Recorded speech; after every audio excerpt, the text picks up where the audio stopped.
Il ne nous faut jamais grand-chose pour se redresser le dos et faire face à l'adversité une fois que celle-ci vient frapper à notre porte. Enfin, à nos 4 chers hobbits, il aura fallu un seigneur noir, un anneau magique millénaire et un risque de guerre généralisé d'une dizaine de royaumes et espèces. Mais, pour les hobbits restants, habitués au calme, à ne pas remuer la poussière inutilement, il leur faudra simplement le retour de leurs amis, la vision de l'espoir, et surtout, le fait qu'ils soient super bien sapés, avec du loot légendaire et probablement tous level 100 en ayant fait la moitié des donjons de la Terre du Milieu. Les gros geeks.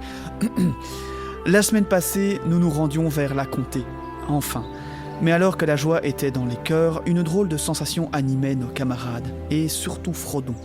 La vue de Saruman sur le bord de la route, tel un mendiant, n'arrangea rien. Et c'est avec cette lourde boule au ventre que nous rentrons dans ce nouveau chapitre, chapitre 18, le nettoyage de la comté. Mais d'abord, chers camarades, comment allez-vous ? Oh, ça va très bien, hein, ça va très bien. Je suis un petit peu enrhumé pour ma part.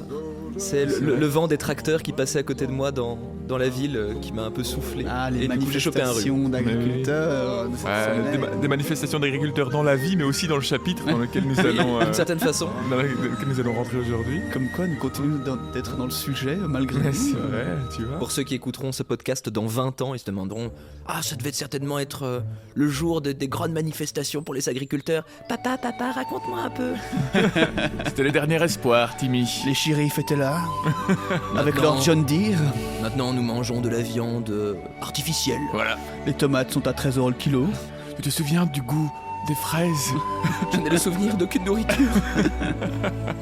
Enfin voilà, on va partir pour ce chapitre 8 du Même 18. 3e livre, non, du 6e livre, tome 3, chapitre 18, oui, en fonction de la Tome 3. nomenclature. Et il faut se l'avouer, il faut se le dire, parce que c'est un fait, avant-dernier chapitre Oh là là. de notre aventure, en tout cas dans les livres du Seigneur des Anneaux. Bon, peut-être qu'on pourra tirer un peu sur la corde après, hein, on verra, mais oui, on arrive au bout, quoi. On ne sera pas sans reste pour ce chapitre en tout cas, qui est bien long Ouais. et qui narre beaucoup d'action. Oui, parce que là, on était dans les chapitres de transition ces derniers épisodes, mais là, pas du tout. On est vraiment dans un gros chapitre, des découvertes, des Super choses. chapitre d'ailleurs. Ouais, hein, ouais, vraiment. Franchement, pour le coup, il y a pas énormément. Ouais, il y a de l'action quand même. Il y a Ah de oui. l'action, mais il y a beaucoup de choses qui se passent. Et je trouve qu'il y a énormément d'informations Énorme. chouettes et drôles. Et puis vraiment, la conclusion du chemin de nos héros. Ouais. Et vraiment, on voit enfin l'évolution, à quel point ils ont grandi, à quel point ils ont maturé. Nous allons découvrir tout ça. J'ai hâte de vous le partager. Oui, c'est vrai que j'ai déjà entendu le fait que c'est drôle. C'est un peu comme dans Casino Royale. C'est la fin dans la fin. Il y a le film qui te tire en Ah oui. longueur. Tu penses que c'est fini, mais en fait, il y a 3 fins. Et j'ai déjà entendu légèrement cette analogie avec le Seigneur des Anneaux, dans le sens où, ouais, c'est drôle qu'en fait, tout est censé être fini. Et en fait, non, il y a encore le sac de la comté, etc.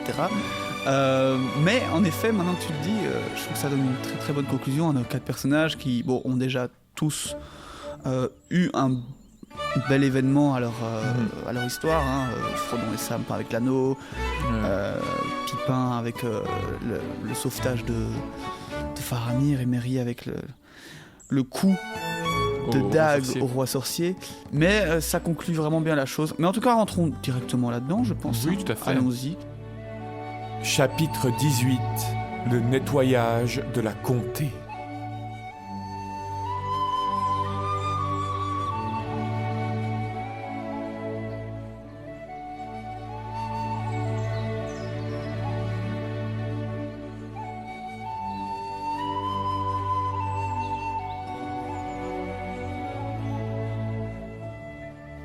Il fait nuit lorsque les hobbits atteignent le Brandevin et qu'ils découvrent le chemin barré.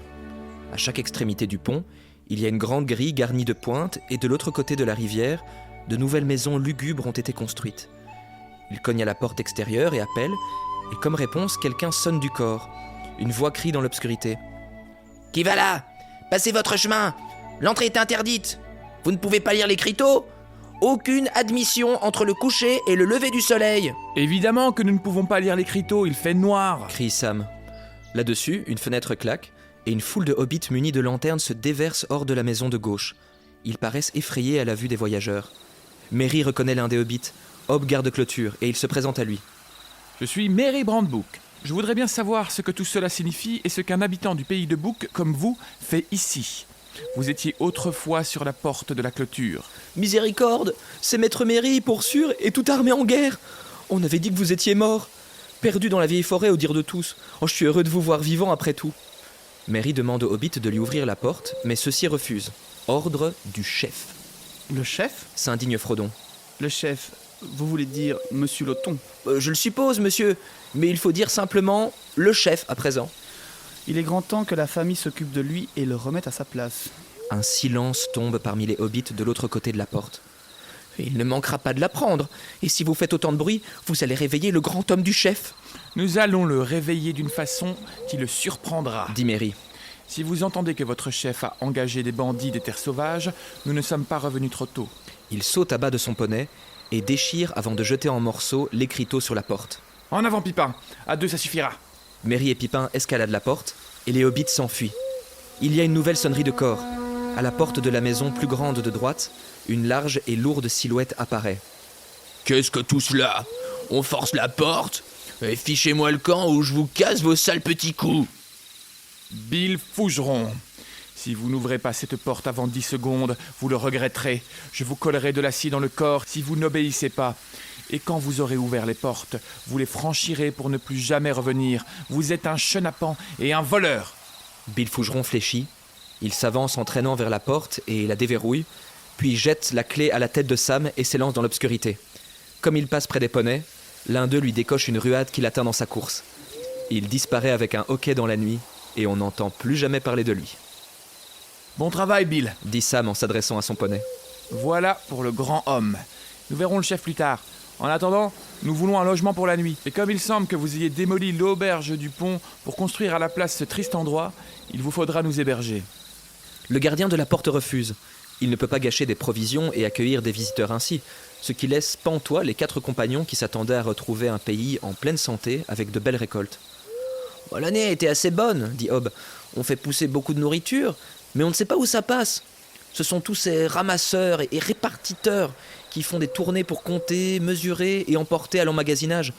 Ils font plus de ramassage que de répartition, et on ne revoit plus jamais la plus grande part des provisions. » Qu'à cela ne tienne, il leur reste des provisions dans leur sac, et suite à l'insistance de Pipin, les autres hobbits finissent par consentir à ce qu'ils logent ici, malgré le règlement. Frodon ordonne de reverrouiller les portes derrière eux, et les 4 compagnons pénètrent alors dans le corps de garde où ils s'installent le plus commodément possible. C'est un endroit nu et laid. Les lits sont durs, des écriteaux de règles sont affichés partout, il n'y a pas de bière et très peu de nourriture. Mais avec ce que les voyageurs apportent et partagent, tous font un repas convenable, et Pipin enfreint déjà la règle numéro 4 en mettant dans le feu la plus grande part de rations de bois du lendemain. Et maintenant, que penseriez-vous d'une bonne pipe tandis que vous nous raconterez ce qui s'est passé dans la comté? Il n'y a plus d'herbe à pipe maintenant, dit Hob. Seulement pour les hommes du chef. Toutes les provisions semblent avoir disparu. On a entendu dire que des camions entiers sont partis du quartier sud par la vieille route, par le chemin du Gué de Sarne. Ce devait être à la fin de l'année dernière, après votre départ. Mais elle avait déjà commencé à partir en douce avant cela. Ce Loton, ses camarades l'interrompent brusquement.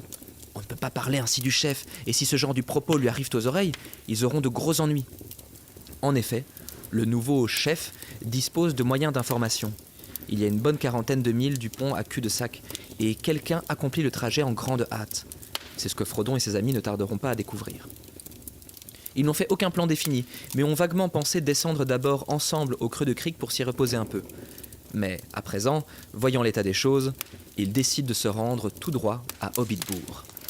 Le lendemain donc, ils partent au trot sur la route. Le pays a un aspect triste et désolé, même pour un 1er novembre. Il semble toutefois y avoir une quantité inhabituelle de feu, et de la fumée s'élève en maints points alentour.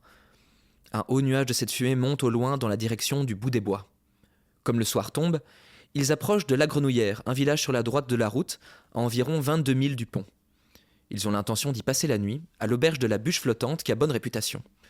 Mais en arrivant à l'extrémité est du village, ils rencontrent une barrière qui porte un grand écriteau qui dit « Impasse ». Et derrière se tient une grande bande de shérifs à l'air en même temps important et assez effrayé. Alors, petit point sur les shérifs, ça nous ramène... Les shérifs ou les shérifs? Les shérifs. avec un i. Ça nous ramène à notre tout premier épisode du podcast, l'introduction que nous avions faite lorsque nous découvrions le livre rouge. Super épisode d'ailleurs. Excellent épisode qui mériterait peut-être un remaster à l'avenir. Un reboot. Peut-être un reboot de cet épisode. Produit par Amazon, c'est ça. Donc j'en parlais même moi-même dans ce premier épisode. Les shérifs, qu'est-ce que c'est ? Les shérifs qui sont aussi appelés le guet ou la garde, c'est la seule forme d'application de la loi dans la comté et la chose la plus proche d'une forme de défense ou de dissuasion que la société Hobbit possède. Ils sont reconnaissables par une plume sur leur chapeau et leur bâton, et ils agissent comme une sorte de police qui sert surtout en temps normal à retrouver les bêtes égarées et à surveiller les frontières pour éviter que des étrangers peu recommandables viennent troubler la tranquillité et l'ordre de la comté. La position de shérif, c'est un honneur volontaire. Il y en a normalement 12 au total, 3 pour chaque quartier, bien que d'autres puissent être nommés en cas de besoin, et c'est actuellement le cas en comté. Ils sont dirigés par le premier shérif qui lui dépend du maire de la comté. On va voir qu'en tout cas, ils sont très efficaces, hein, ces petits shérifs. Ouais, mais je suppose qu'on va y revenir parce que ça doit être dans la partie de l'un d'entre nous, enfin la tienne, je pense. Bon, avec moi, on les rencontre et vous aussi, on va pouvoir les recroiser. Mais j'ai l'impression que le taf de shérif est plus de voir du pays et de savoir où est la bonne bière, c'est selon les mots exacts de... C'est ce qu'un ami de Sam va lui révéler. Ouais, donc ça va, je pense que la vie était paisible. C'est plus un titre honorifique qui accorde quelques privilèges. Et d'ailleurs, encore une fois, si vous voulez avoir une représentation des shérifs, Game Workshop, encore une fois, avec les Warhammer, en ont fait de belles. Hein. Il y a des figurines de shérifs disponibles. C'est drôle quand même de dire... Est-ce que tu veux jouer avec des elfes, des orques incroyables ou des trolls ou quoi ? Moi, je veux un shérif. Non, en vrai, c'est cool. Hein. Ils ont représenté vraiment énormément de personnages, beaucoup plus que dans les films. C'est chouette. Bon, quand est-ce qu'on se lance Arrête, en ce moment, je check les sites tout le temps. Genre vraiment, en plus, je me suis abonné. Je suis sur une page Facebook, genre d'une communauté de gens qui font le Middle Earth Battle Game, donc vraiment la partie Seigneur des Anneaux des Warhammer. Et je vois des gens peindre et montrer leur travail. Je suis là, oh là, c'est si beau quand même. Mais on gagne chacun 150 000 €. Et comme ça, on peut commencer à se lancer. On peut acheter le pack de départ, c'est ça ? Oui, c'est vrai que c'est très cher.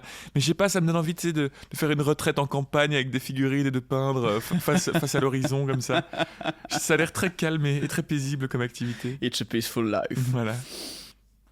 Qu'est-ce que tout cela ? Monsieur Saquet, vous êtes arrêté pour avoir brûlé la porte, déchiré le règlement, assailli les gardiens de la porte, pour être entré et avoir dormi dans des bâtiments de la comté sans autorisation et avoir soudoyé les gardiens avec de la nourriture. Je peux encore en ajouter si vous voulez, dit Sam. Avoir invectivé votre chef, avoir souhaité démolir sa face pustuleuse et penser que vous autres shérifs avez l'air d'un tas de nigauds. Allons, monsieur, ça suffit. Les ordres du chef sont que vous devez venir sans esclandre. Nous allons vous emmener à l'Eso et vous remettre entre les mains des hommes du chef. Et quand il traitera votre affaire, vous pourrez dire ce que vous avez à dire. Mais si vous ne voulez pas demeurer plus longtemps qu'il n'est nécessaire dans les trous-prisons, à votre place, je couperai court. À la déconfiture des shérifs, Frodon et ses compagnons rient de bon cœur. Ne soyez pas absurde. Je vais où il me plaît et quand je le veux. Il se trouve que je me rends à cul-de-sac pour affaires. Mais si vous tenez à y aller aussi, c'est la vôtre. Bon, monsieur Saquet, passez. Mais n'oubliez pas que je vous ai arrêté. Je ne l'oublierai pas. Jamais. Mais il se peut que je vous pardonne. Pour le moment, je ne vais pas plus loin. Vous aurez donc l'obligeance de m'escorter jusqu'à la bûche flottante. Nouvelle contrainte, l'auberge est fermée, apprennent-ils. Les shérifs vont les escorter jusqu'à leur baraquement où ils pourront dormir. Sam repère dans la cohorte le shérif Petit Terrier, qu'il connaît, et il l'interpelle. Dis donc, mon vieux, t'es de Hobbitbourg et tu devrais avoir plus de bon sens, venir arrêter Monsieur Frodon et tout ça. Et qu'est-ce que c'est que ces histoires d'auberge fermée ? Bon, elles le sont toutes, dit Robin. Le chef n'aime pas la bière.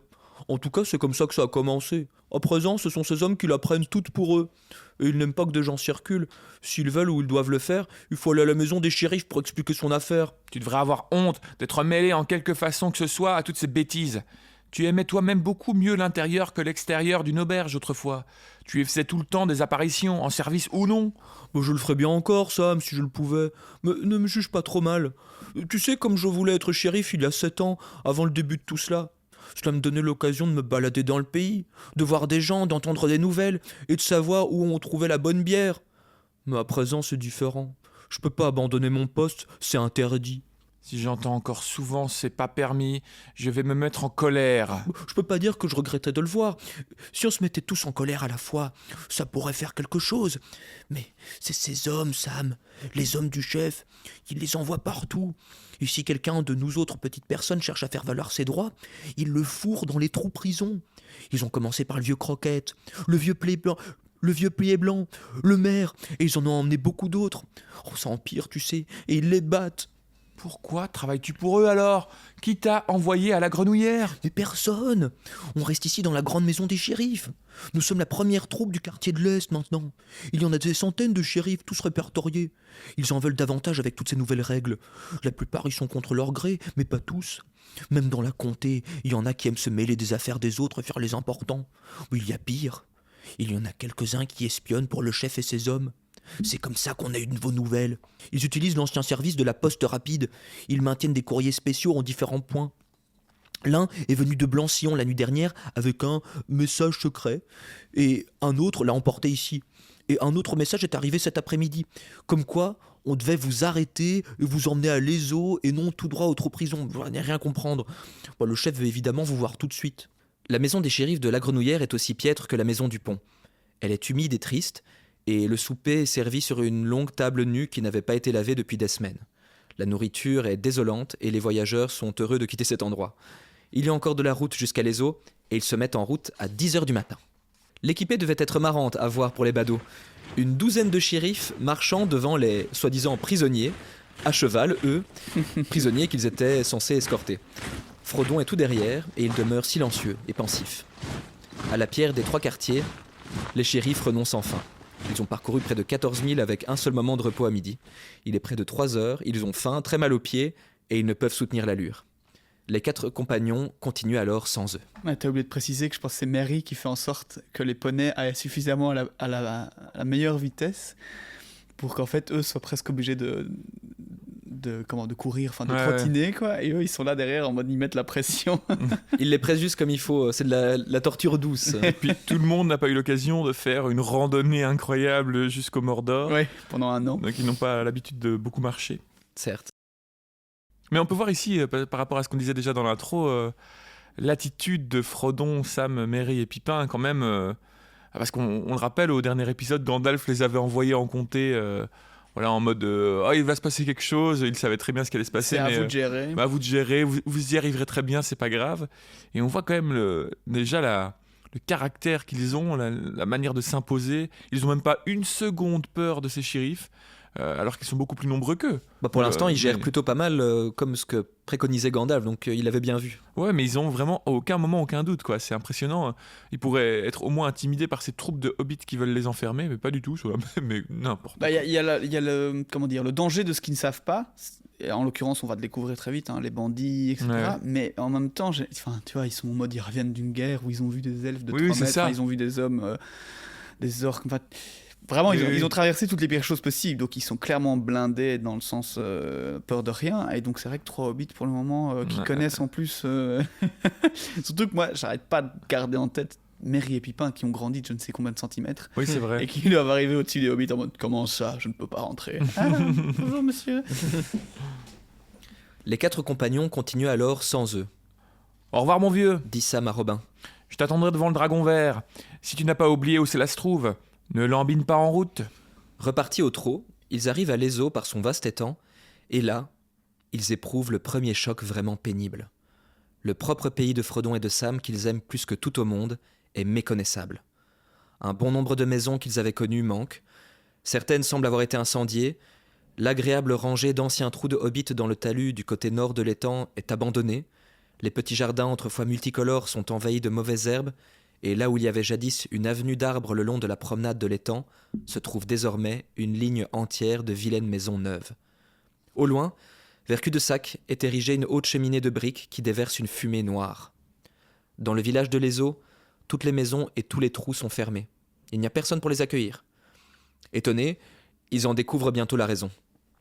En atteignant le dragon vert, à présent désert et les fenêtres brisées, ils ont le désagrément de voir une demi-douzaine d'hommes de mauvaise mine vautrer contre le mur de l'auberge, des bandits qui ressemblent à Bill Fougeron ou ceux que Merry avait pu voir en Isengard.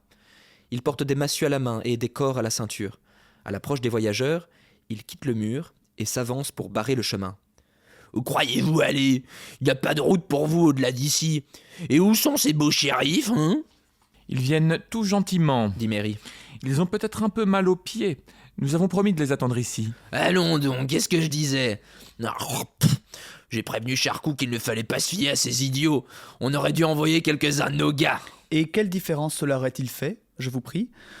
Nous ne sommes pas accoutumés aux voleurs dans ce pays, mais nous savons comment les traiter. Ah, c'est comme ça que tu parles. Vous êtes bien arrogants, vous autres, petites personnes. Ne vous fiez pas trop au bon cœur du patron. Charcot est arrivé à présent, et tu feras ce qu'il dit. Ce pays a besoin d'être réveillé et remis en ordre, et Charcot va le faire. Et il sera dur, si vous l'y poussez.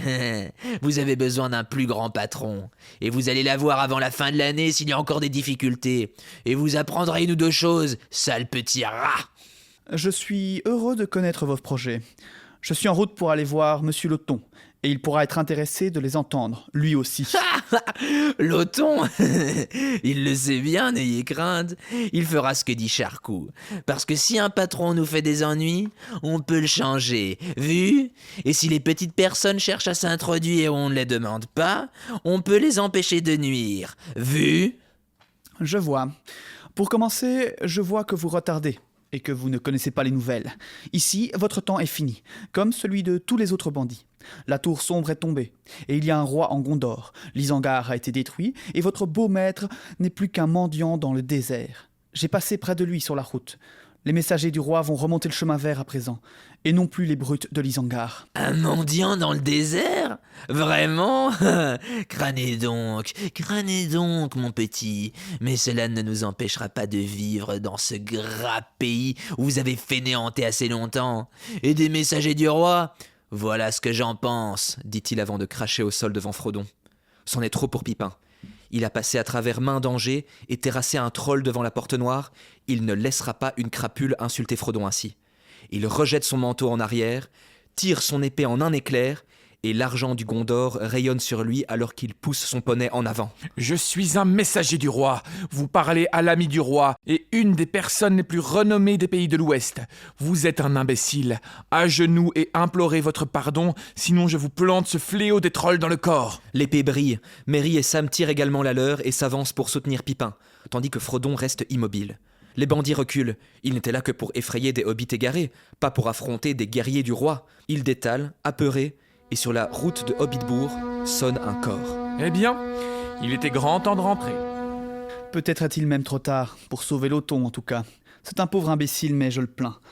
Loton n'a jamais voulu que les choses en viennent là. Il a été un idiot néfaste, mais il est pris à présent.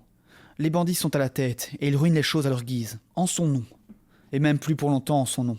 Il doit être prisonnier à cul-de-sac, et très effrayé. Nous devons le délivrer. De toutes les fins de notre voyage, c'est bien la dernière à laquelle j'aurais pensé.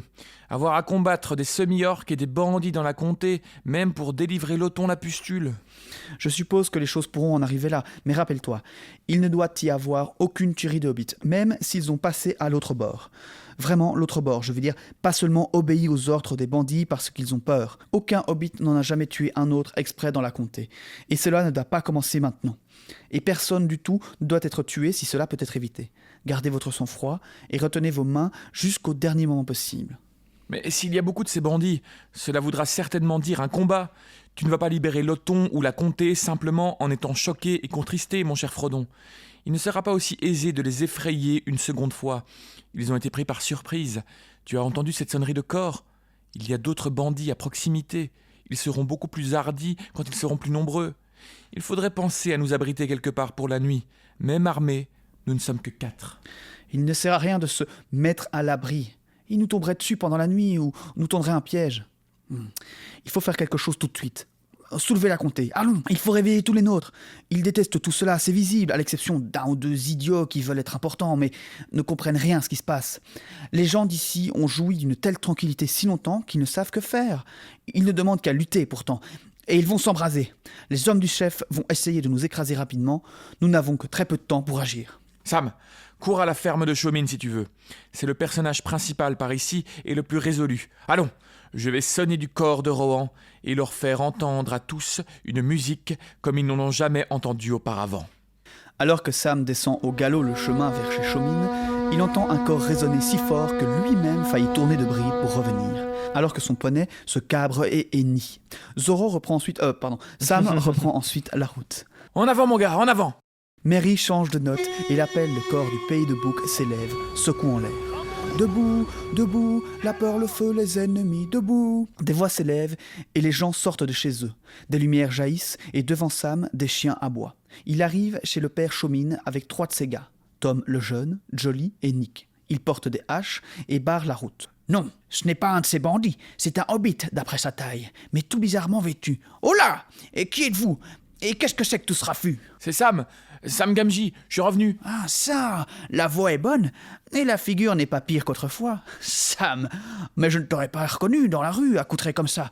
Tu es allé dans les pays étrangers, à ce qu'il semble. On craignait que tu sois mort. Ah, pour ça, non. Ni Monsieur Frodon, il est ici avec ses amis. Et c'est ça le raffut. Il soulève la comté. On va la nettoyer de ces bandits et de leur chef aussi. On commence tout de suite. Bon, alors, c'est enfin commencé. Oh, j'ai eu des démangeaisons toute cette année, mais les gens ne voulaient pas aider. Et j'avais la femme et Rosie à penser. Ces bandits ne s'arrêtent devant rien. Mais allons-y les gars, les os se lèvent. Il faut être dans le coup.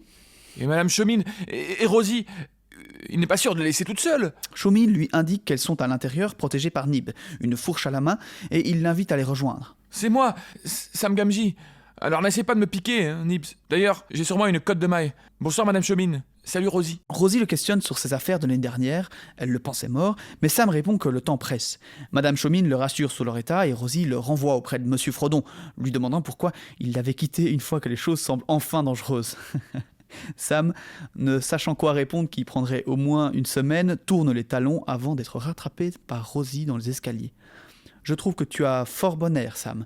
Va maintenant, mais prends soin de toi. Il revient aussitôt que tu auras réglé leur compte aux bandits. Donc là, en gros, ce qu'elle lui dit, c'est que elle lui fait retourne près de Frodon. Je comprends pas pourquoi maintenant que c'est dangereux, tu le quittes, sans savoir évidemment ce qui vient de se passer pendant un an. Après, on va voir que Sam va faire quand même pas mal le beau gosse, là. Oui, ça il commence sa technique. C'est l'épisode de Sam, hein, qu'on se le dise. Ouais. Au milieu du village se sont rassemblés une foule de hobbits armés de marteaux ou de gourdins. Certains avaient même des arcs de chasse. Ils ont allumé un grand feu, pourtant interdit, pour animer les hobbits présents et un peu provoquer le chef. Sous les ordres de Merry, d'autres érigent une palissade aux 2 extrémités du village. À l'arrivée des shérifs, ils sont abasourdis, mais la plupart retirent leurs plumes et rejoignent les dissidents. Les autres s'éclipsent. Frodon et Chomine, eux, discutent. « Je ne peux rien dire avant d'en savoir plus long, » répond Frodon. « Combien y a-t-il de ces bandits ?»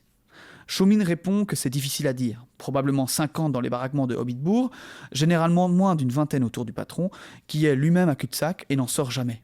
Hobbitbourg n'est pas le seul endroit où ils sont, n'est-ce pas? Dit Pipin.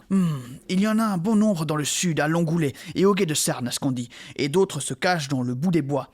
Et puis, il y a les trous-prisons, qu'ils appellent ça. Les anciens tunnels d'entreposage à grande cave, qu'ils ont transformés en prison pour ceux qui leur tiennent tête. Mais je pense qu'il n'y en a pas plus de 300 en tout dans la comté. Peut-être même moins. On peut les avoir si on est tous ensemble. Ont-ils des armes? Demanda Merry. Des fouets, des couteaux, des massues en suffisance pour leur sale travail, c'est tout ce qu'ils ont exhibé jusqu'à présent. Certains ont des arcs en tout cas. Ils ont abattu 1 ou 2 des nôtres. Et voilà, Frodon. Je savais bien qu'il faudrait se battre. Eh bien, c'est eux qui ont commencé à tuer. Pas exactement. Ce sont les Touks qui ont commencé ça.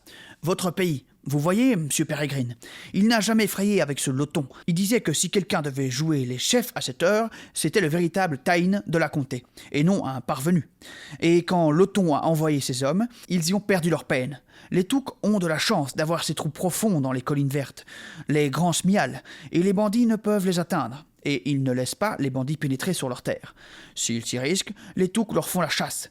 Et ils en ont abattu 3 pour avoir rôdé et volé. Après cela, les bandits sont devenus plus mauvais. Ils surveillent d'assez près le pays de Touk. Personne ne peut y entrer ou en sortir à présent. Bravo pour les Touks. Mais quelqu'un va entrer de nouveau maintenant. Je vais au Smial. Quelqu'un m'accompagnera-t-il au pays de Touk? Pipin s'en va avec une demi-douzaine de gars sur des poneys. Merry lance une sonnerie de cor, comme il s'éloigne dans la nuit tombante. Les gens poussent des acclamations. À bientôt. Ça ne fait que 14 000 environ par les champs. Je vous ramènerai une armée de Touks dans la matinée. Tout de même, dit Frodon, j'aimerais qu'il n'y ait pas de tuerie, pas même des bandits, à moins que ce ne soit nécessaire pour les empêcher de faire du mal à des hobbits. Ça c'est intéressant.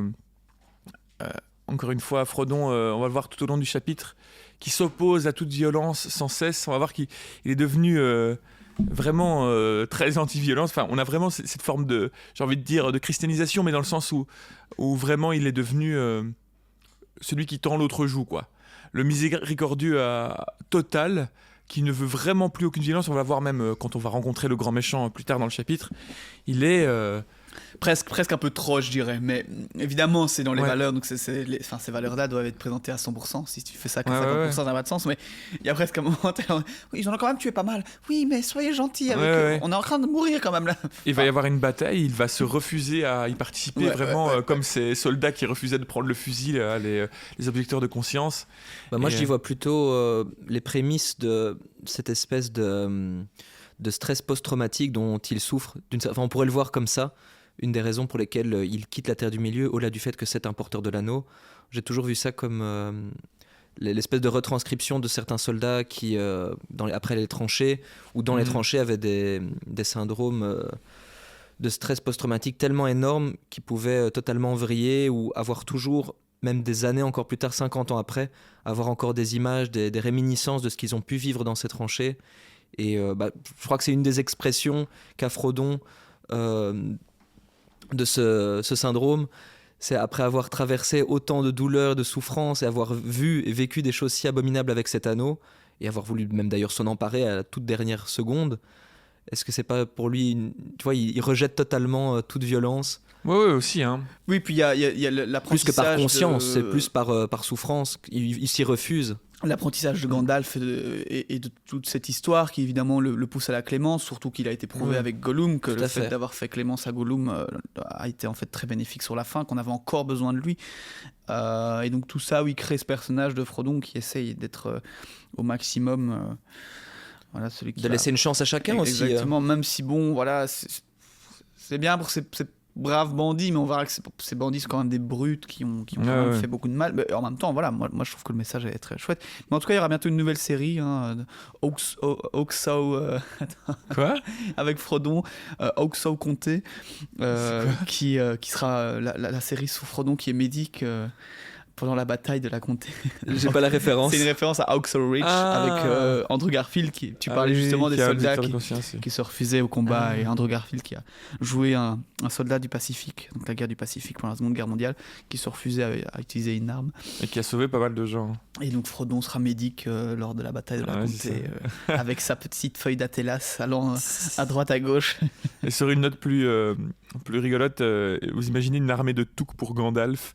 C'est vraiment son plus grand cauchemar. Oui, en même temps, son plus grand cauchemar et sa plus grande fierté.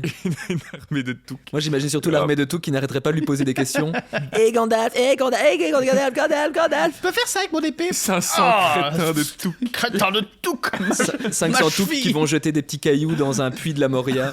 500 balrogs qui se réveillent. En fait, c'est eux qui l'auraient dû emmener pour aller au Mordor, tu vois, une armée de toucs. Une armée de toucs. Ça.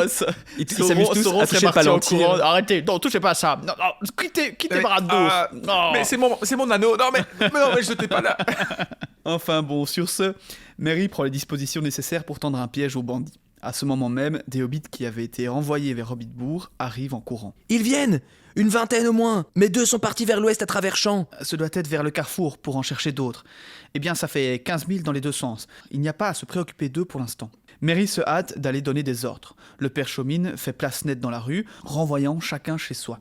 À la vue de la barrière, les bandits s'esclaffent. Les hobbits l'ouvrent et s'écartent. Merci. Et maintenant, rentrez vite vous coucher si vous ne voulez pas recevoir le fouet. Éteignez ces lumières, rentrez chez vous et restez-y, ou on emmènera 50 d'entre vous aux prison pour 1 an. Allez, rentrez, le patron commence à perdre patience. Mais personne n'écoute leur injonction. Mais au fur et à mesure du passage des bandits, ils se rejoignent tranquillement derrière eux pour les suivre. Quand les hommes atteignent le feu, le père Chaumin se tient là, tout seul. « Qui êtes-vous et que faites-vous là ?» dit le chef des bandits. « Mais c'est exactement ce que j'allais vous demander. Ce n'est pas votre pays et on ne vous veut pas. » « Eh bien, nous vous voulons en tout cas. On vous veut. Saisissez-le, les gars. Les prisons pour lui et donnez-lui-en pour le faire tenir tranquille. » Les hommes font un pas, mais s'arrêtent court. Une clameur s'élève tout autour d'eux, et ils se rendent brusquement compte que le père Chomine n'est pas seul. Ils sont cernés. Dans l'obscurité, en bordure de la lumière du feu, se tient un cercle de hobbits, surgis de l'ombre. Ils sont près de 200, tous munis d'une arme. Nous nous sommes déjà rencontrés et je vous avais averti de ne pas revenir. Je vous préviens de nouveau, vous êtes en pleine lumière et vous êtes entouré d'archers. Si vous portez un seul doigt sur ce fermier ou sur quiconque d'autre, vous serez immédiatement abattu. Déposez toutes les armes que vous pourriez avoir. Le chef est encerclé mais ne s'abat pas pour autant. Sus à eux! Donnez-leur leur compte! Il se précipite sur le cercle, couteau à la main, veut porter un coup à Merry qui lui barre la route. Il tombe mort, percé de 4 flèches. Les autres se rendent. On les attache dans une cabane vide qu'ils avaient eux-mêmes construite. Si votre compte est exact, nous n'en avons encore liquidé que le 10e. Mais il fait nuit à présent. Je pense que le prochain coup devra attendre le matin. Il faudra alors rendre visite au chef. Sam, lui, veut en découdre et retrouver son vieux. Chomine le rassure, lui disant qu'il ne va ni mal ni bien et qu'il l'a souvent invité à sa table, malgré l'interdiction de manger plus qu'il n'en faut. Sam le remercie chaudement et part le retrouver par des chemins détournés avec l'aide d'un des gars Chomine. Merry établit une surveillance autour du village et des gardes aux barrières pour la nuit avant d'aller manger ensemble chez le père Chomine. Leur hôte pose quelques questions de politesse sur leur voyage mais n'écoute guère les réponses. Il se préoccupe beaucoup plus des événements de la comté. C'est finalement lui qui explique comment ont commencé ces événements. C'est la pustule qui a commencé juste après leur départ, en voulant posséder de plus en plus de choses. Personne ne savait d'où venait son argent. Des moulins, des malteries ou des auberges, des fermes et des plantations d'herbes. Il avait déjà acheté le moulin Rouquin avant de venir à Cul-de-Sac. Il avait commencé par une masse de propriétés dans le quartier sud qu'il avait eu de son père. Et il vendait un tas de la meilleure feuille qu'il envoyait en douce au loin, et à la fin de l'année dernière, des tas de marchandises. Et elles commencèrent à se raréfier. Les gens s'en héritèrent et un grand nombre d'hommes, pour la plupart des bandits, vinrent avec de grandes charrettes. Les uns pour emporter les marchandises au loin vers le sud, d'autres pour rester. Et ils ne tardèrent pas à prendre tout ce qu'ils voulaient. Et puis, ils ont arrêté le vieux Will le maire, parti pour Cul-de-Sac afin de protester, et l'enfermèrent dans un trou à grande cave, où il est toujours. Ils ont rationné la nourriture, fermé l'auberge, interdisant l'alcool, sauf pour les hommes du chef. Tout était très mauvais. Mais depuis l'arrivée de Charcou, c'est pire. C'est le plus grand bandit, arrivé vers la dernière moisson, à la fin de septembre. Ils ne l'ont jamais vu, mais il est là-haut, à Cul-de-Sac. Il coupe les arbres et les laisse là. Il brûle les maisons et ne construit rien à la place, et pollue expressément. « C'est exact, dit le jeune Tom. Ils ont même emmené la vieille maman de Pustule, cette Lobélia. Des types de Hobbitbourg l'ont vue. Où allez-vous? À Cul-de-Sac, Pourquoi faire? pour monter des hangars pour Charcot. Et qui vous l'a permis? Charcot, alors sortez de la route, vieille chicaneuse. Je vais vous donner du charcot, sale voleur de bandits. » Et voilà qu'elle brandit son parapluie et tombe sur le chef. Ils l'ont entraîné au trou-prison, à son âge. Ils en ont pris d'autres qu'on regrette davantage. Mais il n'y a pas à nier qu'elle ait montré plus de cran que la plupart. À ce moment, Sam revient avec l'ancien qui invective quelque peu Frodon pour avoir vendu Cul-de-Sac. Frodon s'engage à le dédommager car ses patates ont été détruites à la suite de toute cette histoire. Et j'espère que mon Sam s'est bien conduit et qu'il vous a donné satisfaction. Parfaite satisfaction, monsieur Gamgee. En fait, si vous voulez bien me croire, il est maintenant un des personnages les plus fameux dans tous les pays et on fait des chansons sur ses exploits d'ici à la mer et au-delà du grand fleuve. Sam rougit, mais il jeta un regard reconnaissant à Frodon, car les yeux de Rosie brillaient et elle lui souriait.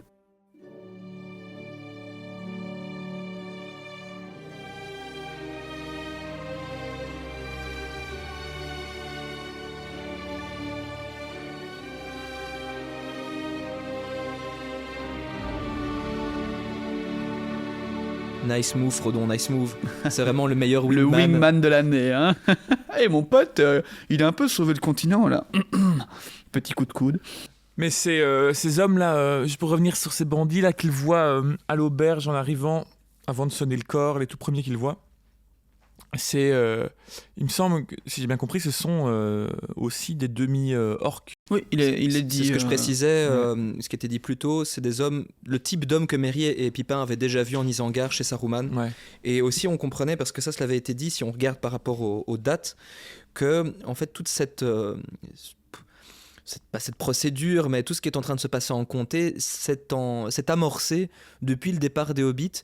Et on avait déjà un très très maigre indice de cela lorsque Pipin et Merry s'étaient retrouvés en Isengard et y avaient trouvé de l'herbe à pipe Oui, bien de sûr, leur l'herbe à pipe, région. hein, Parce qu'en fait, déjà à ce moment-là, on l'avait, si je me souviens bien, un peu soulevé quand même, sans trop s'apesantir dessus.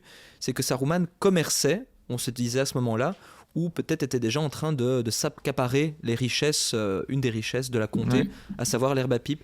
Et il a pris de plus en plus le contrôle de ça, en déversant ses bandits de plus en plus dans ces régions-là. Et effectivement, vu que les rôdeurs qui protégeaient Brie notamment sont partis pour rejoindre Aragorn, à ce moment-là, il a clairement pris. y aller vers l'est, ça lui a permis de totalement prendre contrôle de ce continent-là. Et puis on peut imaginer que l'Othon vendait déjà de l'herbe à pipe à Saruman, Ouais, même ouais. quand Frodon, etc., était à la comté. Donc ça a commencé vraiment graduellement. Mais c'est vrai que quand ils sont à l'Isengard et que tout est noyé sous l'eau, et après le gouffre de Helm, on peut déjà imaginer que là-bas, tout est déjà en prix de bandits. Et... Très revanchard, hein. Les hobbits ont détruit la maison de Saruman, alors Saruman va détruire leur maison. Ouais. Et comme il est encore exprimé ici, il pollue expressément. Ouais. Donc c'est vraiment, il est là pour détruire et même pas pour en profiter spécifiquement. Non, il fait Ils ont, je l'ai pas mis, enfin c'est déjà assez long donc j'avais pas mis, mais ils ont carrément détruit le moulin, Ouais. le moulin Rouquin là, ou je ne sais plus quel moulin, qui était un très beau moulin, etc. Dans le but de vouloir en reconstruire un très moche qui normalement devrait moudre beaucoup plus vite, etc. Oui, mais Donc, c'est ça. ce côté un peu industrialisé Mais de, oui, oui. de Saruman et des orques, et ce moulin en fait, pour fonctionner, a besoin de plein de crasse en Ouais, fait, ouais. qui du coup dans l'eau rentre propre et sort dégueu en gros. Mais en fait, là on la voit très clairement, la critique de Tolkien par rapport à la société industrielle et à la destruction de la nature et au capitalisme effréné. Parce que vraiment, ici, c'est un exemple type. Parce que l'Othon, on peut se demander quelles sont ses motivations. La pustule, hein, quand on dit la pustule, c'est l'Othon. Très, très joli surnom. L'Othon, on peut se demander ses motivations parce qu'il va commencer à acheter, voilà, comme il a dit, des parcelles de terrain, des endroits pour pouvoir se les accaparer et étendre son commerce, etc. Pourquoi il fait ça? Pourquoi est-ce qu'il détruit l'environnement? C'est effectivement, il est dit à un moment qu'il pense que, en construisant par exemple ce moulin-là, il va pouvoir moudre le grain plus vite, etc., avoir plus de profit. Mais en même temps, ça amène à la destruction de l'environnement, à la destruction de tout ce qui est bon et beau. Et c'est vraiment très explicite à ce moment-là avec justement ce moulin. On en construit un plus moche, plus efficace, mais qui pollue, quoi. Et c'est la constance. C'est vrai qu'au final, il a grandi complètement dans les années de la révolution industrielle, Tolkien. Oui, au oui, final. complètement. Ouais, complètement, Ah, début il a des été années témoin de 1900. ça. Et puis même la guerre, les guerres mondiales, ça a été l'industrialisation par de la excellence. mort avec le marché des armes et puis la manière dont tu avais autant de personnes qui pouvaient être tuées sur un champ de bataille en une journée, c'était du jamais vu. Ouais. Par tout ce qui était les armes à répétition, Mhm. par les obus aussi, on pouvait tuer sans distinction à grande échelle avec le gaz moutarde, etc. Et il y avait toute une industrialisation et un commerce de la mort. Mais c'est vrai qu'il y a aussi une belle analogie sur la croissance, en tout Ouais. cas la croissance inutile et exagérée, avec la comté représente vraiment cette Oui, tout à petite fait. communauté, Ah oui. communauté comme on dit communautaire, hein. Enfin ce côté un peu, j'ai pas envie d'utiliser le C-word communiste, mais il y a Non, un mais- peu de ça au final, mais soit ça c'est plus une blague, mais il y a un peu de ça et c'est vrai que c'est assez mignon. On parle parfois de Tolkien misogyne ou féministe, et on peut aussi se faire poser la question Tolkien écologiste ou Ah mais clairement écologiste. Dans ce cas-là, c'est assez clair. Je trouve on le retrouve tout au long du livre. Hein, cet amour de la nature, des choses simples, ouais. et cette critique constante de la surindustrialisation, de la surexploitation, qu'elle soit à Isengard, avec la destruction de la forêt, ou en comté, exactement pareillement avec la destruction des campagnes et des Ouais. Oui, la comté en monde fait agricole. est tellement ce petit monde parfait, nous qu'on a dans nos têtes, tu vois,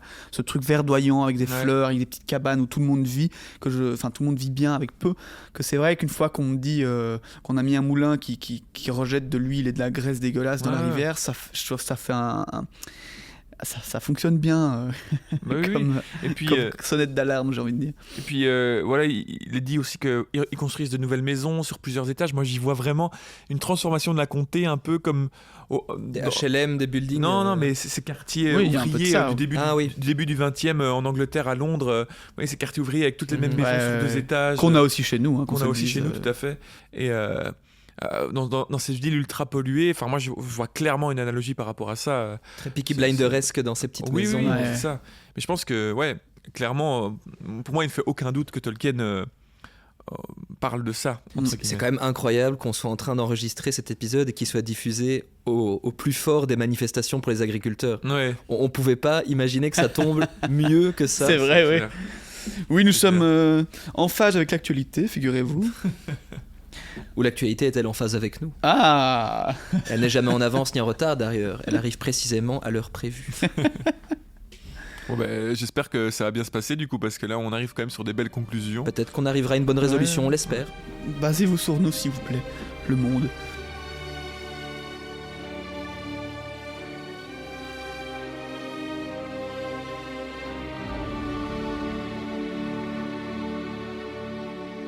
La maison du fermier chemine et tous les invités se lèvent tôt le lendemain.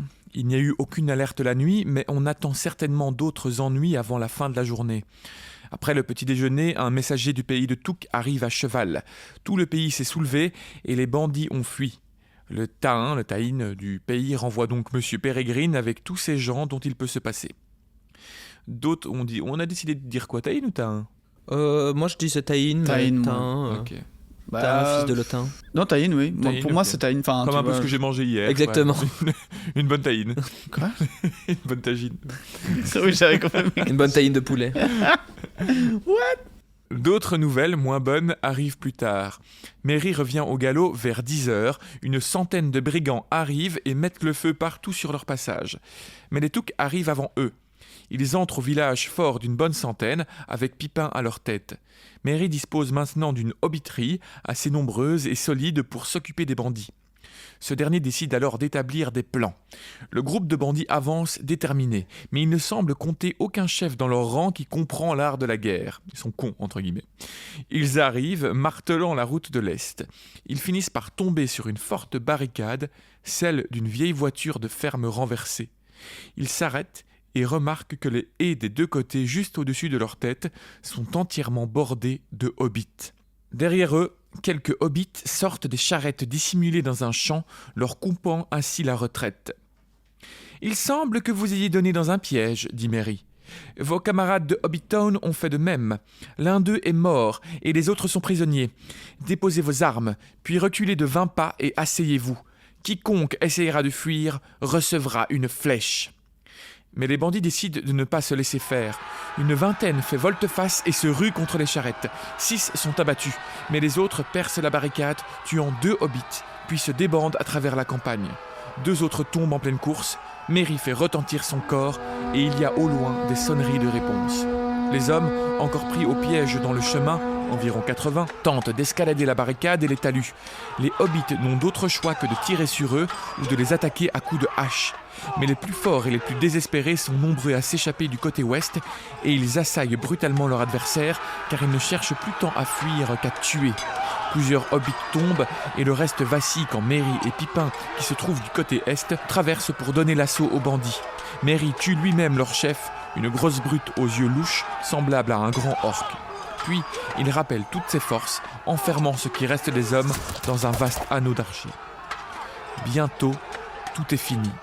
Près de 70 bandits gisent morts sur le champ de bataille et une douzaine sont prisonniers. Donc on a vu que la résolution de Frodon de... Ça n'a pas tenu longtemps. Ouais. Pas avoir- Bon, lui n'a pas participé, mais Mais il ressemble à des orques, donc c'est admissible. Ça passe. Il est avec sa petite trousse de soins derrière. c'est presque la totalité donc, des bandits sont tués. Quoi. Et quand même, le killstreak de Merry, il est à 2 chefs pour le Ouais, moment, quand même. Plus un troll. Et un troll. 19 hobbits ont été tués également et une trentaine blessés. Les corps des hommes sont empilés sur des chariots et emportés et enterrés dans une vieille sablonnière toute proche. La fosse de la bataille, comme on l'appellera par la suite. Les hobbits tombés sont allongés ensemble dans une tombe à flanc de colline, où l'on érigera plus tard une grande pierre entourée d'un jardin. Ainsi finit la bataille de l'Ezo de 1419. Attention, 1419 en mesure de temps hobbit, nous sommes en Calendrier 3019 en calendrier officiel. La dernière bataille à s'être déroulée dans la comté est la seule depuis celle des Champs Verts en 1147. Donc ça c'est 2700 quelque chose pour le calendrier commun. On avait parlé de Au cette confin de bataille. Catinor, ouais. Une bataille, d'ailleurs j'ai pris des petites notes sur cette bataille. Ouh, on est gâtés. Oui, une bataille donc qui a eu lieu en 2740 pour être précis, en fait au moment où les orques ont envahi les monts Brumeux et ils ont commencé à envahir l'Eriador, et en fait il y a eu pas une délégation, un groupe d'orques qui sont venus, Une escouade. une escouade d'orques qui sont venus en comté, et Bandobrastuk, ce fameux chef reconnu pour sa taille, va aller se battre contre eux, et selon le récit qui en est conservé dans le livre rouge de la Marche de l'Ouest, Bandobrastuk aurait remporté la victoire en tranchant la tête de Golfimbul, donc le chef des orques, avec son gourdin de bois. La tête tomba dans un terrier de lapin, et c'est ainsi qu'aurait été inventé le jeu de golf. Voilà. Les autres orques auraient été alors mis en déroute. Donc c'est la dernière bataille connue en comté, donc 300 ans auparavant, un peu moins de 300 ans auparavant. Mais en fait, ils disent que c'est une bataille, mais finalement c'était simplement une petit groupe d'orques qui sont venus. Une escarmouche. Une escarmouche. Comme quoi, vous critiquez parfois mes jeux de mots, mais Tolkien n'était pas en reste. Il a même nommé son orque Golflimburg pour après dire le jeu de golf. Ah, pas mal, pas mal. Ah, c'est vrai. Il n'aurait pas j'avais régné pas vu certains de mes celle-là. propres jeux de mots, je pense. Donc voilà, intéressant. Mais donc, la nouvelle bataille, ici, c'est la bataille de l'Ezo. Donc pour cette raison, bien qu'heureusement elle ne fasse que très peu de victimes, un chapitre entier lui est consacré dans le livre rouge, et les noms de tous les participants sont consignés dans un rôle et appris par cœur par les historiens de la comté. La fulgurante ascension des Shawmin en fortune et en notoriété date de cette époque, mais tous les récits font figurer évidemment en tête du rôle les noms des capitaines Meriadoc et Peregrine. Oh. Oui. D'ailleurs, en parlant des Shawmin, on parle souvent de ces gars. On est d'accord que c'est pas ses fils, ce sont des fermiers qu'il a avec lui dans sa ferme, enfin des petits aides de... Écoute, ça je sais pas trop, je suppose qu'il a la tête de la famille Shawmin qui doit être dirigée par les gens de sa famille, mais je suppose qu'il a assez... Il doit avoir des fils, je sais pas, parce qu'on parle de Rosie, donc évidemment ça c'est clairement sa fille, mais parce qu'il dit plusieurs fois, ces gars, moi j'avais, en fait en écrivant le résumé, j'écris en moins un de ses fils, parce qu'il part avec ça à ma maman pour aller chercher le vieux. Et puis je réfléchis, je fais non, je relis, non, c'est un de ces gars, il a encore dit gars. Un de ces gars, je suppose, soit des gens éloignés, des neveux, des cousins, etc., soit des employés, en tout cas. On ira chercher les réponses. Les Shawmin constituent généalogique. une grande caste, en tout cas. Frodon a assisté à la bataille, mais il n'a pas tiré l'épée, et s'est surtout employé à contenir les hobbits qui auraient, dans la colère, soulevée par leur perte, tué ceux de leur adversaire ayant déposé les armes. Donc vous voyez, encore une fois, j'en parlais tout à l'heure, mais j'insiste, le rôle de Frodon, vraiment comme objecteur de conscience, il a vraiment été même proche des hobbits, en disant non, mais ne les tuez pas, les empêchez de les tuer, vraiment pour sauver ceux qui avaient déposé les armes. Est-ce qu'il se baladait sur le champ de bataille dans une grande robe blanche, mais c'est marchant lentement au milieu des cadavres? C'est ça, moi je le vois vraiment dans une forme très, très christique à ce moment-là. Mais bon.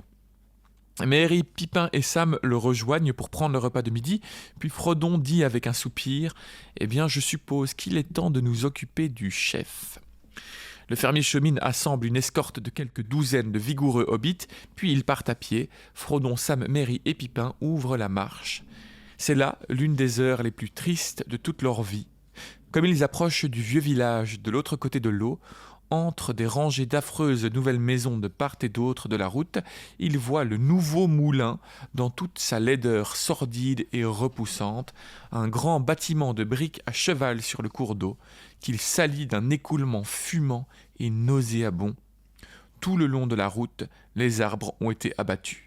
Voilà une belle image de l'industrialisation des campagnes, nauséabonde et fumante. On l'imagine, c'est assez clair. On a tous dans notre imaginaire cette image. Moi, ça me brise toujours le cœur, un arbre coupé. Parce qu'une maison, ça se reconstruit en quelques mois avec des bons hobbits. Mais un arbre, ça prend 30 ans à revenir à sa taille d'antan. Ça me fait mal. Et on va voir qu'il y a aussi des arbres très spéciaux qui ont été coupés. Oui. Traversant le pont et levant les yeux vers la colline, ils ont le souffle coupé, comme les arbres. Même la vision de Sam dans le miroir ne l'avait pas préparé au spectacle qui s'offre à eux. Vous imaginez la vision d'horreur que Galadriel lui avait proposée. Elle n'a pas d'égal par rapport à ce qu'il voit là. Le vieux manoir du côté ouest a été démoli et remplacé par des rangées de baraques goudronnées. Tous les châtaigniers ont disparu, les talus et les haies sont défoncés et un parking d'un Aldi a été érigé à cet endroit-là. Non, ça évidemment je rajoute, mais vous pouvez imaginer quand même, on est quand même dans cet ordre d'idées. De grands chariots gisent en pagaille dans un champ piétiné jusqu'à faire disparaître le moindre brin d'herbe. En haut, cul-de-sac est caché par un amoncellement de grosses cabanes. Sam est outré, car ils ont coupé l'arbre de la fête, l'arbre sous lequel Bilbon avait fait son discours d'adieu. Le hobbit fond en larmes. Mais un rire l'interrompt. Un hobbit est paresseusement accoudé sur le mur bas qui enferme la cour du moulin. « Quoi ? T'aimes pas, Sam ? T'as toujours été un tendre. Je pensais que t'étais parti sur un de ces navires dont tu nous rabattais sans cesse les oreilles. Pourquoi t'es revenu ? On a du travail, nous, maintenant, dans la comté. » « Je vois bien ça, dit Sam. Pas le temps de vous laver, mais encore le temps de vous prélasser. Mais écoute un peu, mon petit sablonnier. J'ai un compte à régler dans ce village. Et si tu continues à m'embêter, tu vas ramasser une note trop salée pour toi. » Ted Sablonnier crache par-dessus le mur. « Va donc. Tu peux pas me toucher. Je suis un ami du patron. Mais lui va te toucher pour de vrai si tu rabats pas ton caquet. » Frodon arrête Sam avant qu'il réplique. Il espère que rares sont les hobbits devenus comme lui. C'est alors que Merry intervient et prévient Ted qu'ils sont là pour renverser son patron. Ted, qui n'avait pas encore remarqué l'escorte suivant Sam, pris de panique, regagne le moulin à toutes jambes pour sonner bruyamment un cor. « Ne t'essouffle pas pour rien !» lui lance Merry en riant. « J'ai mieux !» Et il fait retentir son corps d'argent, et son clair appel résonne au-delà de la colline. Et dans les trous, les baraques et les tristes maisons de Hobbitown, les hobbiteries répondent et affluent en nombre, et avec force, cris et acclamations, ils suivent la compagnie sur la route montant à cul-de-sac. Au bout du chemin, le groupe s'arrête, mais Frodon et ses amis continuent et parviennent enfin à la demeure. La porte est tailladée et entourée de détritus. Ils frappent, mais n'obtiennent aucune réponse. Enfin, ils poussent et la porte cède et ils entrent. L'endroit empeste, est rempli d'ordures et semble inhabité depuis un bon moment. Ils ne trouvent pas l'Othon, seulement des rats et de la crasse. C'est le Mordor, dit Frodon. Encore une de ses œuvres. Saruman aussi faisait son œuvre, même quand il croyait travailler pour lui-même. Et c'est aussi vrai pour ceux que Saruman a dupés, comme l'Othon. Sortons d'ici, dit Merry. Si j'avais su tout le mal que Saruman avait causé, je lui aurais enfoncé ma lame dans la gorge. Sans doute, mais vous ne l'avez pas fait, et je puis donc vous souhaiter la bienvenue chez vous. Debout à la porte se tient Saruman en personne, l'air bien nourri et content de lui, ses yeux étincelants de plaisir et de méchanceté. Charcou, j'aurais dû m'en douter, dit Frodon. Quelque mauvais tour en passant par pure mesquinerie. Gandalf m'avait prévenu que vous en étiez encore capable.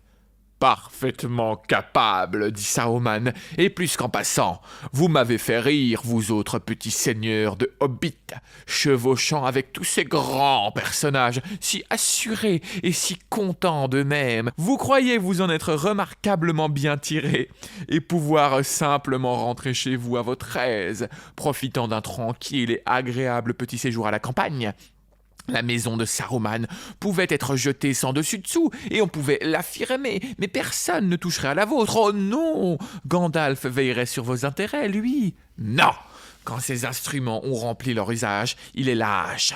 Mais il fallait que vous traîniez auprès de lui. Tout cela en jacassant, prenant une route 2 fois plus longue qu'il n'était nécessaire. Eh bien, me suis-je dit, s'ils sont si bêtes, je vais les devancer et leur donner une bonne leçon. À malin, malin et demi.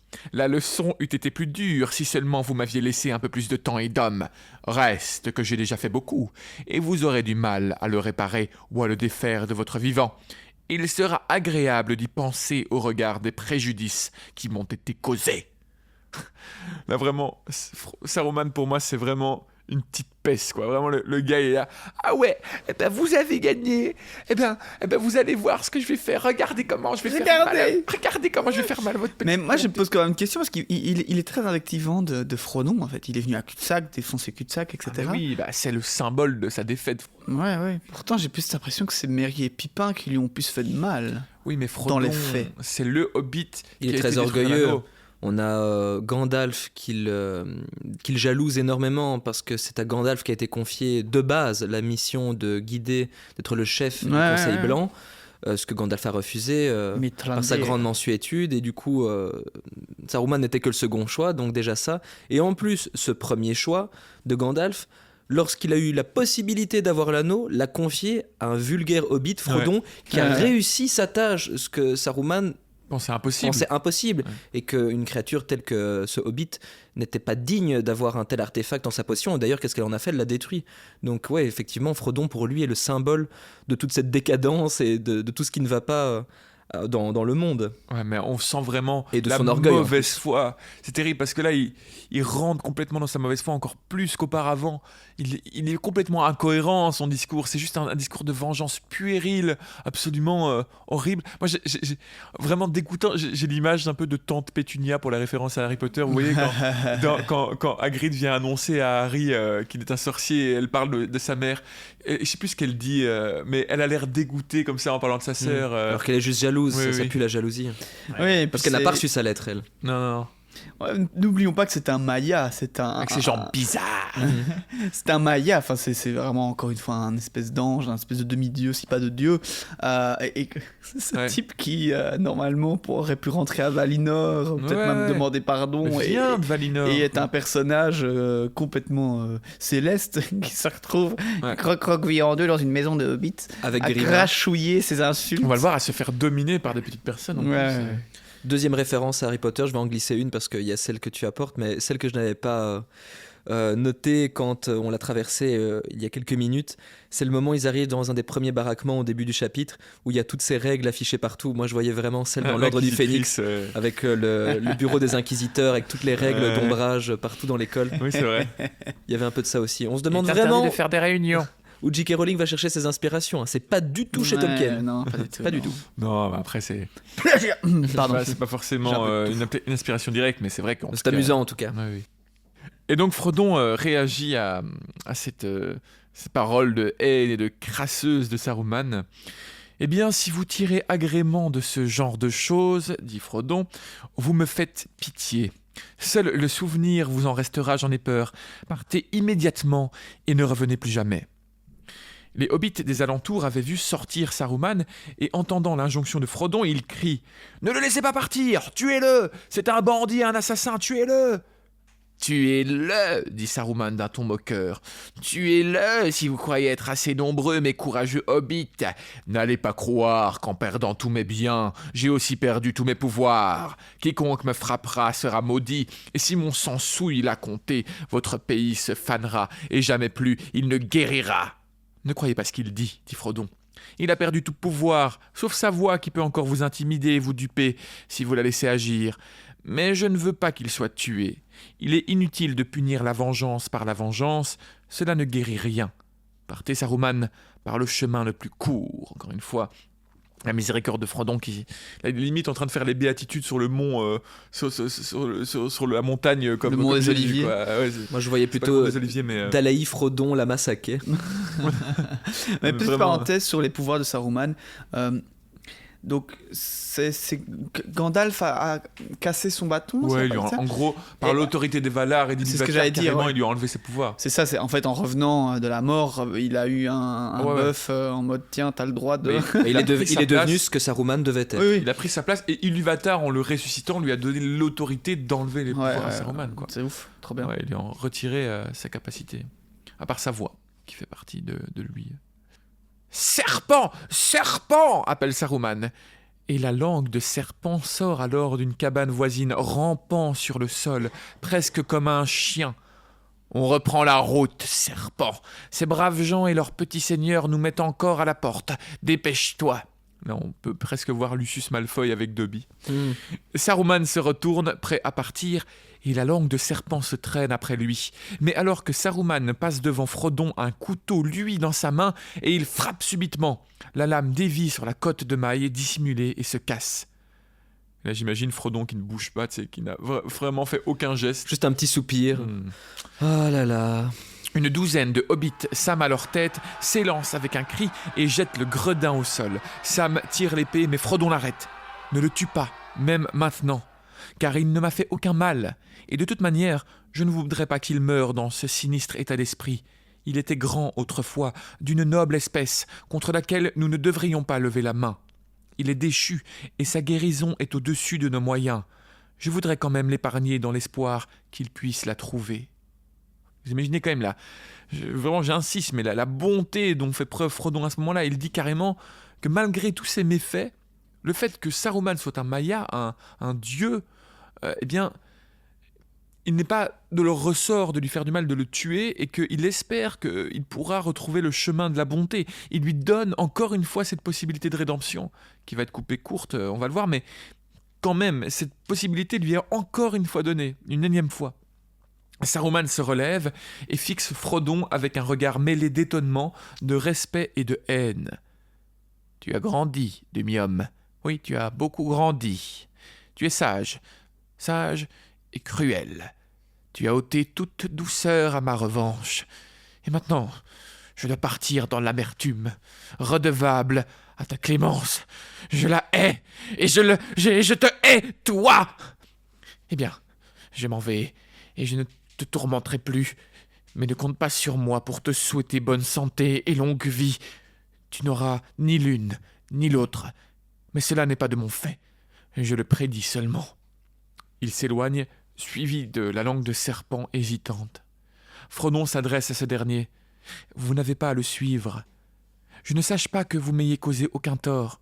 Vous pouvez rester ici pour quelque temps, manger et vous reposer, jusqu'à ce que vous ayez repris des forces et soyez en mesure de suivre votre propre route. » Langue de serpent s'arrête, tourne la tête et le regarde, presque tentant d'accepter. « Aucun tort, intervient Saruman. Lui, non. Mais n'ai-je pas entendu quelqu'un demander où se cache ce pauvre Loton? Tu ne le sais, n'est-ce pas, serpent? Veux-tu leur dire? Non, non, gémit Grima. Dans ce cas, je m'en charge, dit Saruman. Serpent a tué votre chef, le pauvre petit bougre, votre gentil petit patron. Pas vrai, Serpent? Poignardé dans son sommeil, si ma mémoire est bonne. Enterré, j'espère, mais Serpent est affamé ces temps-ci. Non, Serpent n'est pas très gentil. Vous feriez mieux de me le laisser. Mais c'est vous qui m'avez dit, c'est vous qui m'avez demandé. Viens, s'exclame Saruman. Il donne un coup de pied au visage de Grima, couché à plat ventre, puis il lui tourne le dos et se met en route. Mais quelque chose cède à ce moment. La langue de serpent se relève tout à coup, sort un poignard caché, puis grondant comme un chien enragé, il saute sur le dos de Saruman, tire brusquement sa tête en arrière, lui tranche la gorge et détale en hurlant dans le chemin. Avant que Frodon ait pu se ressaisir ou prononcer une parole, 3 arcs de hobbit vibrent et la langue de serpent tombe à mort. Une brume grise se forme autour du corps de Saruman. Puis, montant à grande hauteur comme la fumée d'un incendie, elle se dresse au-dessus de la colline, telle une vague silhouette dans un pâle linceul. Pendant un instant, elle hésite, se tournant vers l'ouest, mais de l'ouest vient un vent froid, et elle fléchit et se dissipe en un soupir, bientôt réduite à néant. Intéressant Ouais, comme très fin. intéressant. Ça fait écho à une certaine fin, à la fin d'un certain Sauron, qui, je le rappelle, est de la même espèce que Saruman. On se souvient que lorsque Sauron a été détruit par la destruction de l'anneau, il y a eu cette forme noire s'élevant dans le ciel, se dressant au-dessus de tous, et puis être balayé par le vent, et donc disparaître. Et on avait dit donc que l'esprit de Sauron était évidemment vivant, puisque ce sont des dieux donc immortels, mais privé de forme physique, il allait errer en terre du milieu. Ici, nous avons un phénomène en fait similaire, c'est-à-dire que l'esprit de Saruman, évidemment, n'est pas tué, seule sa forme corporelle est tuée par Grima, et on voit qu'il hésite. Il hésite à revenir à l'ouest, l'ouest étant évidemment Valinor, le pays des elfes, le pays des dieux, et il est repoussé de Valinor, il est repoussé par un vent froid. Ah oui. Donc en fait, c'est vraiment le signe du refus de Valinor, du refus des dieux, des Maillards, des Valar, d'accepter l'esprit de Saruman. Et donc, il est repoussé. Et il va errer en errer dans le même cas dans le même état que Sauron, en fait, tout simplement. Frodon donc regarde le cadavre avec pitié et horreur, et il recouvre le corps et se détourne. « Eh bien, c'est la fin de cette histoire-là, dit Sam. Une vilaine fin. Et j'aurais préféré ne jamais voir ça. Mais c'est un bon débarras. » Et aussi la fin de la guerre, j'ose espérer, dit Merry. Je l'espère, dit Frodon, et il soupire. Le tout dernier sursaut, et dire que c'est arrivé ici même, devant la porte de cul-de-sac. Parmi tous mes espoirs et toutes mes craintes, je ne me serais jamais attendu à cela, c'est le moins qu'on puisse dire.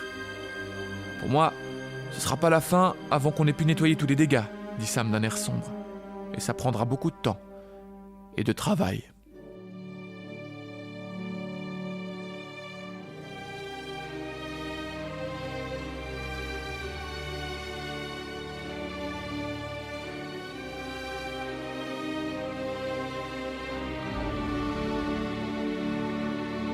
Tadam. Ça y est, notre cher Saruman est parti. Saruman et la guerre est définitivement et officiellement finie. Ça y est, quoi. Saruman est parti.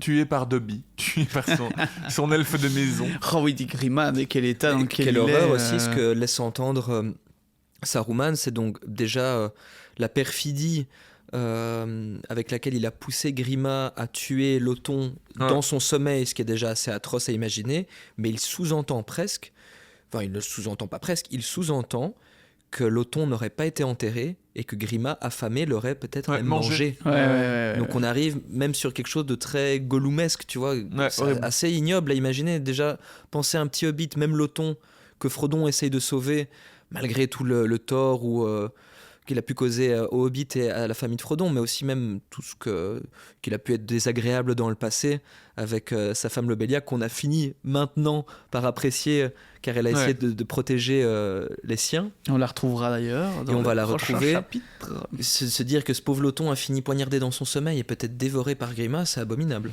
Oui, et puis Grima qui tue Saruman et qui s'en va en criant. Moi, j'ai une vision vraiment d'horreur. Horrible. Et on est d'accord qu'il y a... Attends, parce que il est dit dans le chapitre que Grima arrive, il a quelque chose de brillant à la main, mais il tape une première fois, mais sur le code de maille. C'est Saruman qui fait ça. Saruman, en passant devant Frodon, tire un poignard et tente de poignarder Frodon, mais il se heurte à la cote de maille de Mithril. Et oui, non. Imaginez la perfidie du personnage quand même.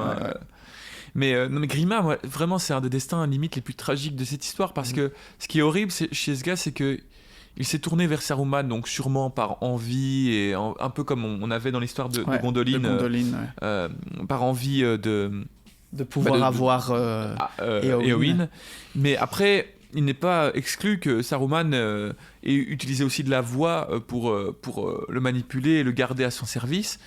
Et finalement, c'est l'histoire d'un gars qui va péricliter, va juste sombrer dans quelque chose de si affreux qu'à la fin, même quand on lui propose la rédemption, il a si honte de lui, il est si dégoûté par ses actes, par ce qu'il a pu faire, que lui-même ne se trouve même pas lui-même digne de revenir à la bonté, à la côté tragique d'un personnage qui n'aurait fait que tous les mauvais choix dans sa vie, un peu à la manière de Gollum aussi. Ouais, c'est vrai. Ah, c'est terrible, et là il est si honteux d'avoir même peut-être il est pitoyable, Grima, pour le coup, qu'il ne peut que tuer son maître, et même après cet acte s'enfuir tellement il se sent sale et dégueulasse, et puis se faire tuer malheureusement par les hobbits. Malheureusement ou heureusement, ça à vous de juger, mais c'est vrai qu'il n'aurait plus trop causé de mal à partir de ce moment-là. D'ailleurs, ça me fait penser à Bill Fougeron qui est parti au début de ce chapitre comme ça. Avec un bon coup de sabot dans la tête. Ouais, mais franchement, le lâche, quoi. Le gars, il voit à peine arriver les hobbits, il sait pas trop ce qui va se passer, il sait même pas s'ils vont réussir ou pas. Ok, je me casse et je reviens. On n'entend plus jamais parler de lui. Non, mais voilà, on arrive enfin à la fin du sac de la comté avec beaucoup de maisons détruites, la comté un peu à feu et à sang, en ruine. Mais bon, on verra dans le prochain chapitre, on en reparlera de tout ça, de tous ces dégâts. Mais ouais, je trouve ce chapitre vraiment super chouette. Les hobbits sont vraiment au meilleur de leur forme, enfin nos 4 héros en tout cas, les hobbits aussi en général, mais c'est vrai, comme on disait au début d'épisode, une belle fin.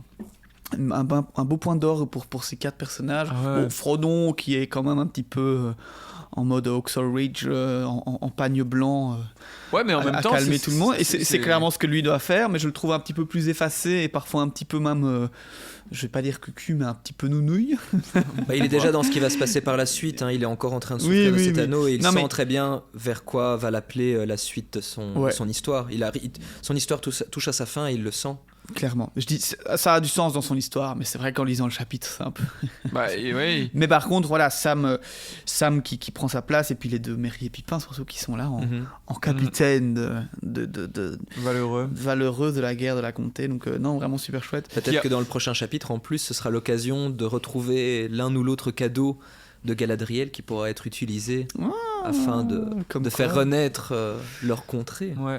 Tout ce qui a été amené a toujours un peu un sens. Hein. Toujours. Qu'est-ce qu'on a le corps, évidemment, hein, le corps offert par Éowyn qui prend sa place, et celui-ci qui fait sortir tous les hobbits. Il y a plein d'éléments, je les ai pas tous en tête, mais à chaque fois je me dis, ah oui, voilà. Il y a un peu une petite partie de chacun des...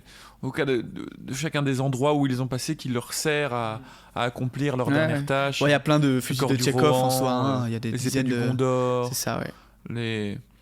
Voilà, évidemment les artefacts elfiques pour après, enfin tout ce qu'ils ont récupéré.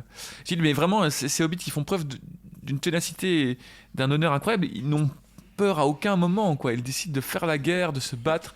Ils n'ont plus du tout la crainte d'aller au combat. Maintenant, c'est eux, ils sont capitaines du Gondor et même du Rohan. Ils sont... J'aurais juste bien voulu que Tolkien rajoute un petit truc. Parce que dans le film, on les voit s'entraîner avec Boromir à l'épée, à un moment. Ouais. Il n'est pas dit que dans l'année qu'ils ont eue aux côtés des autres, ils n'ont pas aussi fait, mais je ne pense pas qu'il ait dit dans les livres qu'ils s'entraînent à l'épée ou à la dague à un moment avec quelqu'un. Je sais plus, c'est possible que dans le premier, il y a peut-être des mentions avec Boromir, mais ça fait longtemps maintenant. Ça fait longtemps. Mais j'aurais voulu peut-être rajouter des moments où Merry et Pipin sont dans la table des capitaines, où ils sont, tu vois, faufilés dans la tente ou quoi, pour montrer un peu plus, encore plus que... Parce qu'au final, quand on y réfléchit, Pipin, quand il est à Minas Tirith, il reste principalement près du mur, là, en haut, à regarder de loin. Et c'est pas grave, c'est bien, l'histoire est super comme ça. Mais quand j'arrive ici, j'aurais voulu, justement, en parlant de fusil de Tchekhov, que Tolkien mette une petite phrase par-ci par-là où tu vois juste Merry dans la tente de... Merry, on en a. On a, oui, à mon avis, il doit être dans la Merry tente qui assiste avec, au conseil en secret, mais avec Dan Burigan avant la charge des Rohirrim. Ouais. Il est en secret, il se faufile et il assiste au conseil de Théoden, d'Éomer, Dan Burigan. Et puis Pipin, il a quand même, pour le coup, pas Merry, Pipin a participé à la dernière bataille face à la Porte Noire. Et donc, il s'est pris cette armée d'orques sur la tronche, c'est le cas de le dire, puisqu'il est même tombé écrasé par le troll qu'il venait de terrasser. Ouais. Non, Merry. Non, c'est Pipin. Ah, Pipin, attends, quoi. Merry était aux maisons de guérison à ce moment-là. Ah oui, pardon, oui, c'est vrai. Il a faire l'entremetteur entre Éowyn et Faramir. Et j'avoue qu'il a peut-être participé aussi à des réunions avec Denethor, ou alors est-ce qu'il se faisait mettre à la porte à chaque fois quand les capitaines de Gondor arrivaient avec Denethor. Il était plus dans la cité, contrairement au film où là on le voyait plus proche de Denethor. Ouais. Il était plus à suivre les capitaines dans la cité, Bérégonde, à se balader ainsi. Enfin, soit, dans tous les cas, il est évident que tout leur trajet, toute leur aventure à ces deux hobbits les ont forgés, malgré tout, avec toute l'intelligence qu'ils ont déjà de base, les ont forgés aussi en les rendant capables de tenir un front comme ici. Ouais. Et c'est vraiment trop chouette, je trouve. De manière tous différentes. Hein, voilà. Frodon a acquis la miséricorde, le pardon, ces valeurs-là. Sam a acquis un courage et une ténacité. Ouais. Et Merry Pipin a un sens du commandement, de l'organisation. Ouais. Et puis aussi différence notable avec les films, de nouveau, c'est déjà l'existence de ce chapitre même et du fait que la comté ait été saccagée. C'est plus en accord avec ce qui se passe dans le reste du monde, à savoir que toutes les régions ont souffert. Les régions des nains ont été très impactées par la guerre avec Sauron. Tout le Gondor, évidemment, le Rohan, les forêts ont énormément pris. Et là, contrairement au film, même la comté, ce petit havre de paix, les régions des elfes aussi avaient évidemment subi les assauts des armées de Sauron, mais même la comté va devoir être reconstruite comme tout le monde. Et du coup, je trouve que c'est une certaine belle manière d'unir tous ces peuples, eux qui étaient quelque peu divisés ou en tout cas qui manquaient de communication entre eux. Eh bien, ils ont tous subi ce grand mal, mais ils vont tous se retrouver dans la reconstruction d'un monde plus paisible, avec plus de verdure, plus de nature et plus d'entente. Ouais. Et par rapport à aussi petit détail, mais Charcou, le nom de Saruman, c'est un nom qui vient de Charcu, qui est un nom En orc. qui veut dire vieil homme, je Le crois. vieil homme, c'est ça, ouais. Il est mis dans le livre. C'était donc le surnom en fait que lui donnaient ses troupes lorsqu'il était à Isengard, et donc c'est le nom qu'il utilise quand il est en comté. Yes, mais en parlant d'Aconté, toute cette destruction, eh bien, je vous invite dans tous les cas à nous retrouver la semaine prochaine où on va un petit peu parler de sa réparation, sa régénération, je vais dire. Et oui, parce que la Ça y semaine est. prochaine, Ça y nous partons pour, j'ai peur de le dire, mais je vais le dire, y est. le dernier chapitre. Le dernier Ça y est, chapitre. c'est dit. Le dernier On chapitre. peut le dire en chœur. 1, 2, 3. Le dernier dernier chapitre. chapitre. Mon Dieu. Mon Dieu, on ne fera plus jamais ça. Les Havres Gris, chapitre 19, dernier chapitre du livre 6, tome 3. Les Havres Gris, ça annonce ce que ça annonce. Avant un petit passage à la comté, on en reparlera, genre, Un je le disais. très court chapitre en plus. Très court chapitre, on aura donc un... Voilà, ça annonce que ça annonce les départs. Mais oui, mais on en profitera pour parler évidemment de ce qu'on Excusez-moi. prévoit pour la suite, parce qu'il y aura une suite. On va pas. Hein ah ouais. Ah, je savais même Mais pas. vous faites des réunions sans moi, quand elle arrivera et tout ça, on vous en parlera la semaine prochaine. On en parlera, En on détail. vous préparera ça correctement pour vous annoncer les choses à annoncer en bonne et due forme. Entre-temps, je vous rappelle quand même, je vous remercie d'ailleurs de nous suivre, de nous soutenir. Je vous rappelle quand même que vous pouvez en parler autour de vous, du podcast, liker nos réseaux sociaux, commenter, etc. Et aussi nous noter sur les différentes plateformes sur lesquelles vous écoutez le podcast. On remercie évidemment encore énormément les gens qui nous soutiennent sur Tipeee de façon symbolique. On vous invite à le faire, même si évidemment là c'est la fin, en tout cas de cette partie des livres du Seigneur des Anneaux à proprement parler. On en reparlera plus tard, mais encore une fois merci. Et voilà, je pense qu'on peut se dire tout simplement à la semaine prochaine pour ce dernier chapitre. C'est la dernière fois qu'on dit pour le Seigneur des Anneaux à la semaine prochaine. Ah. Donc à la semaine prochaine, j'espère que vous passerez une bonne semaine. À la semaine prochaine. Et avec une petite larme, à la semaine prochaine.